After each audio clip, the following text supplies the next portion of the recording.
दोस्तों, आप सभी ने यह अक्सर सुना ही होगा कि मनुष्य को उसके अच्छे बुरे कर्मों का फल भोगना ही पड़ता है।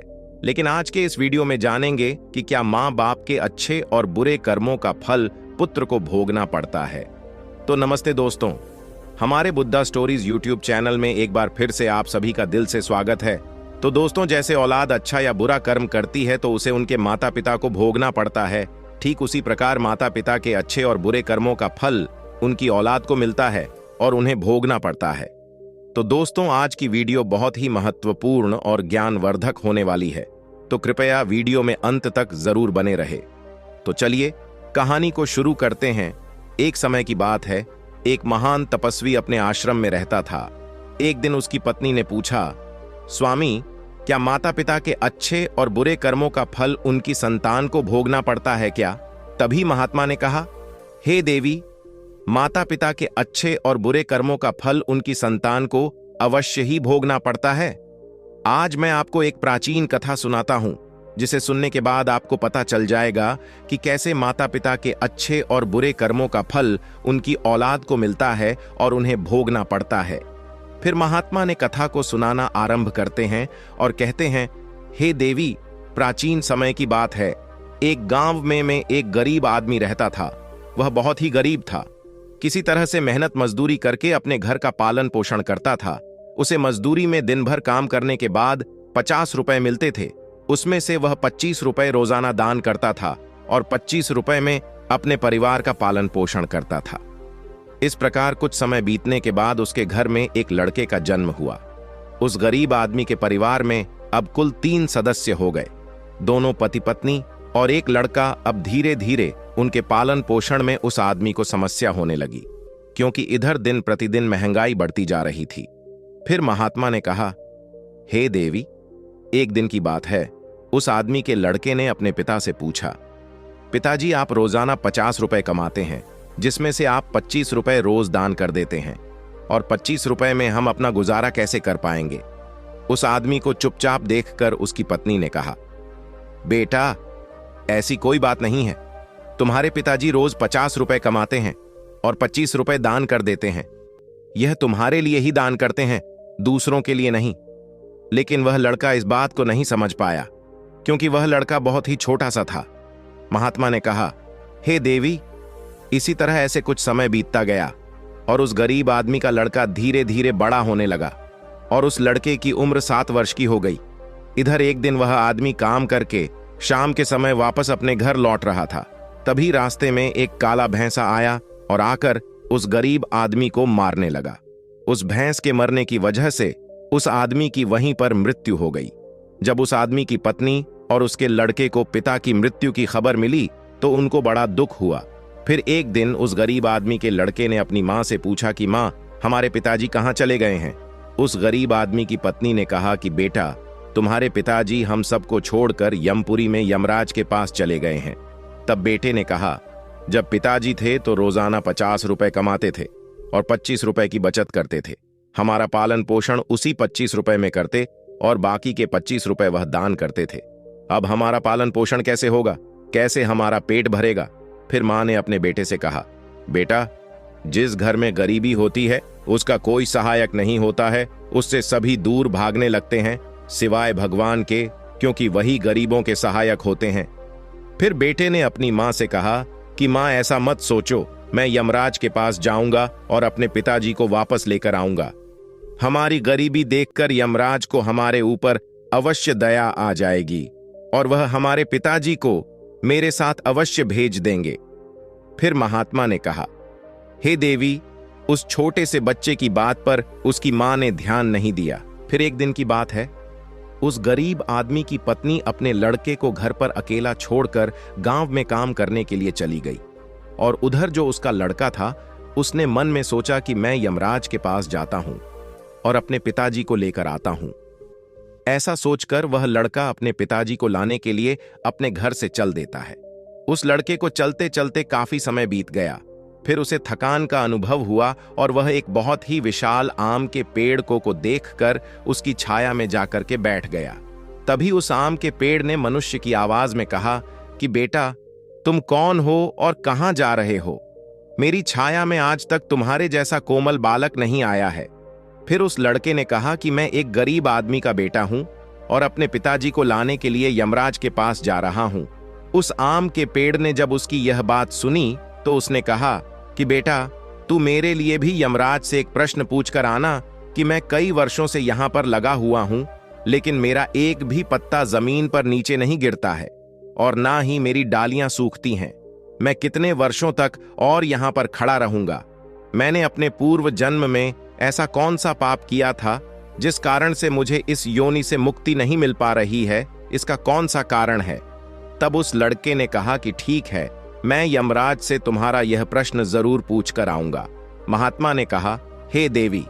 इतना कहकर वह लड़का वहां से आगे जाता है और चलते चलते रास्ते में उसे एक इच्छाधारी सर्प मिला। उस सांप को देखकर वह लड़का डर के मारे कांपने लगा और वहां से भागने ही वाला था। तभी वह सांप मनुष्य की आवाज में बोलने लगा, बेटा, तुम मुझसे डरो मत। मुझे इतना बताओ कि तुम कौन हो और कहां जा रहे हो। वह लड़का उस सांप के पास गया और हाथ जोड़कर कहने लगा, हे नागराज, मैं गरीब आदमी का बेटा हूं और मैं यमराज के पास अपने पिताजी को लाने के लिए जा रहा हूं। उस सांप ने कहा कि बेटा, तुम यमराज से मेरा एक प्रश्न पूछ कर आना। मैं कई वर्षों से यहां पर पड़ा हुआ हूं। मेरे से अब चला भी नहीं जाता। मेरे शरीर में इतनी भी जान नहीं है कि मैं थोड़ा सा भी चल फिर सकूं। मैंने अपने पूर्व जन्म में ऐसा कौन सा पाप किया था जिस कारण से मुझे इस योनि से मुक्ति नहीं मिल पा रही है? इसका कौन सा कारण है? तब उस लड़के ने कहा कि ठीक है, मैं यमराज से तुम्हारा यह प्रश्न पूछकर जरूर आऊंगा। महात्मा ने कहा, हे देवी। इतना कहकर वह लड़का आगे चलने लगा। फिर चलते चलते रास्ते में उसे एक किसान मिला। किसान ने कहा कि बेटा, तुम कौन हो? कहां जा रहे हो? देखने में तो तुम बड़े ही सुखमान और कोमल लग रहे हो। फिर उस लड़के ने कहा कि मैं एक गरीब आदमी का बेटा हूं और मैं यमराज के पास अपने पिताजी को लाने के लिए जा रहा हूं। फिर उस किसान ने कहा कि तुम यमराज से मेरा एक प्रश्न पूछ कर आना, क्योंकि मैं चलते हुए राहगीरों की प्यास बुझाने के लिए कई सालों से यहां पर एक बावरी खुदवा रहा हूं, लेकिन इसमें पानी अभी तक नहीं निकला है। मैंने अपने पूर्व जन्म में ऐसा कौन सा पाप किया था जिस कारण से इस बावरी में अभी तक पानी नहीं निकला है? मैंने इसमें बहुत सारे पैसे भी खर्च कर दिए हैं। इसका क्या कारण है? उस लड़के ने कहा, ठीक है, मैं यमराज से आपका यह प्रश्न जरूर पूछकर आऊंगा। महात्मा ने कहा, हे देवी। इतना कहकर वह लड़का वहां से आगे की ओर चलने लगा। चलते चलते रास्ते में उसे एक बहुत बड़ा तालाब मिला। फिर वह लड़का तालाब के किनारे गया और पानी पीने लगा। तभी उस तालाब से तैरती हुई एक बतख आई और कहने लगी, बेटा, तुम कौन हो और कहां जा रहे हो? तब उस लड़के ने कहा कि मैं गरीब आदमी का बेटा हूं और मैं यमराज के पास मेरे पिताजी को लाने के लिए जा रहा हूं। महात्मा ने कहा, हे देवी। उस लड़के की बात सुनकर उस बतख ने कहा कि बेटा, तुम यमराज से मेरा एक प्रश्न पूछकर आना। कई वर्षों से मैं इस तालाब में भटक रही हूं। मेरी 7 पीढ़ियां गुजर गई हैं, परंतु मैं अभी तक इसी तालाब में रह रही हूं। मैंने अपने पूर्व जन्म में ऐसा कौन सा पाप किया था जिसके कारण मुझे इस योनि से मुक्ति नहीं मिल पा रही है? इसका क्या कारण है? तब उस लड़के ने कहा, ठीक है, मैं यमराज से तुम्हारा यह प्रश्न जरूर पूछकर आऊंगा। इतना कहकर वह लड़का वहां से आगे की तरफ बढ़ने लगा। चलते चलते तालाब के दूसरे किनारे पर पहुंच गया। दूसरे किनारे पर जब वह पहुंचा तो उसने देखा कि एक मरा हुआ बगुला वहां पर पड़ा हुआ था। जब वह लड़का उस मरे हुए बगुले को लांघ कर जाने लगा तो वह मरा हुआ बगुला कहने लगा, बेटा, तुम कौन हो और कहां जा रहे हो? उस लड़के ने उसकी आवाज सुनकर कहा कि मैं एक गरीब आदमी का लड़का हूं और मैं यमराज के पास अपने पिताजी को लाने के लिए जा रहा हूं। उस बगुले ने कहा कि तुम यमराज से मेरा एक प्रश्न पूछ कर आना कि मेरा शरीर कई वर्षों से इस तालाब के किनारे पर ही पड़ा हुआ है। कभी पानी की लहर आती है तो मेरा शरीर तालाब के अंदर चला जाता है और पानी की लहर से वापस तालाब के बाहर निकलकर किनारे पर आ जाता है। ना तो मेरा शरीर गलता है और ना ही सड़ता है। इतने सालों से जैसे का तैसा ही है। मैंने अपने पूर्व जन्म में ऐसा कौन सा पाप किया था जिसके कारण मुझे इस शरीर से मुक्ति नहीं मिल पा रही है, और इसका क्या कारण है? उस लड़के ने कहा, ठीक है, मैं यमराज से तुम्हारा यह प्रश्न जरूर पूछ कर आऊंगा। महात्मा ने कहा, हे देवी। इतना कहकर वह लड़का वहां से चलने लगा और वहां से चलते चलते यमपुरी में पहुंच गया और वहां पहुंचकर यमराज को प्रणाम किया और हाथ जोड़कर कहने लगा, हे यमराज, मेरे पिताजी कहां पर है? जब मेरे पिताजी घर पर थे तो वह रोजाना 50 रुपए कमाते थे, जिसमें से 25 रुपए तो दान कर देते थे और 25 रुपए में से हम लोगों का पालन पोषण करते थे। लेकिन अब मेरे पिताजी घर पर नहीं हैं, तो मैं और मेरी मां भूखे मर रहे हैं। आप उन्हें जल्दी से मेरे साथ हमारे घर पर भेज दीजिए। महात्मा ने कहा, हे देवी। फिर यमराज ने उस लड़के की बात सुनकर कहा, ठीक है, मैं तुम्हारे पिताजी को घर पर भेज दूंगा, पहले तुम यहां पर बैठो। यमराज ने उस लड़के को अपने पास में बैठाया और उसको भोजन कराया। भोजन कराने के बाद पूछा कि तुम्हें और क्या चाहिए। फिर उस लड़के को रास्ते में जो जो मिले थे उनके प्रश्न यमराज से पूछे। यमराज ने उन सभी के प्रश्नों का उत्तर दिया और कहा कि बेटा, तुम जाते समय उन सबको उनके उत्तर बताते जाओ। फिर यमराज ने कहा कि बेटा, तुम अपने घर पर जाओ, तुम्हारी मां तुम्हारा इंतजार कर रही है, तुम्हारे पिताजी तुम्हारे घर पर पहुंच जाएंगे। फिर वह लड़का यमराज को प्रणाम करके वहां से वापस अपने घर के लिए चलने लगा। चलते चलते रास्ते में सबसे पहले उसे वहीं मरा हुआ बगुला मिला जो तालाब के किनारे पर पड़ा हुआ था। उस लड़के को देखकर वह मरा हुआ बगुला कहने लगा, बेटा, क्या तुमने यमराज से मेरा प्रश्न पूछा था? तब उस लड़के ने कहा, हां, मैंने यमराज से तुम्हारा प्रश्न पूछा था। यमराज ने कहा कि तुम पहले बहुत बड़े विद्वान थे, परंतु तुमने किसी को भी अपना ज्ञान नहीं बताया। अब मर गए हो, वह ज्ञान तुम्हारे अंदर ही अंदर खोल रहा है। जब तक तुम अपना ज्ञान किसी को नहीं बताओगे, तब तक तुम्हारी आत्मा को शांति नहीं मिलेगी। महात्मा ने कहा, हे देवी। फिर उस मरे हुए बगुले ने कहा कि बेटा, अब ऐसी हालत में मेरे पास ज्ञान लेने के लिए कौन आएगा?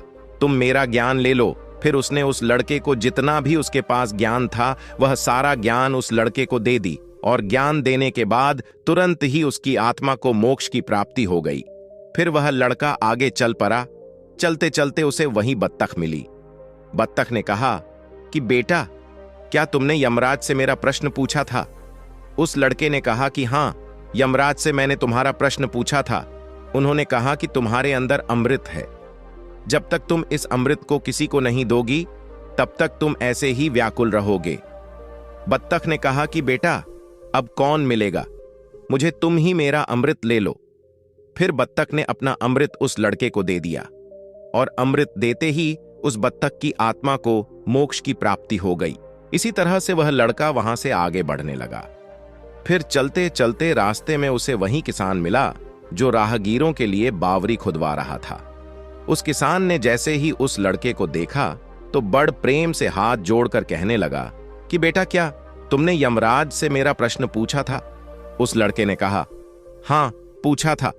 यमराज ने कहा कि आपके घर में एक जवान कन्या कुंवारी बैठी हुई है।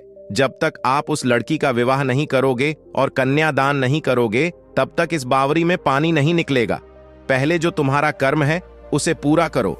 जो ईश्वर ने तुमको दायित्व सौंपा है उस पर ध्यान दो। पहले आप कन्यादान करो, उसके बाद इस बावरी को खुदवा।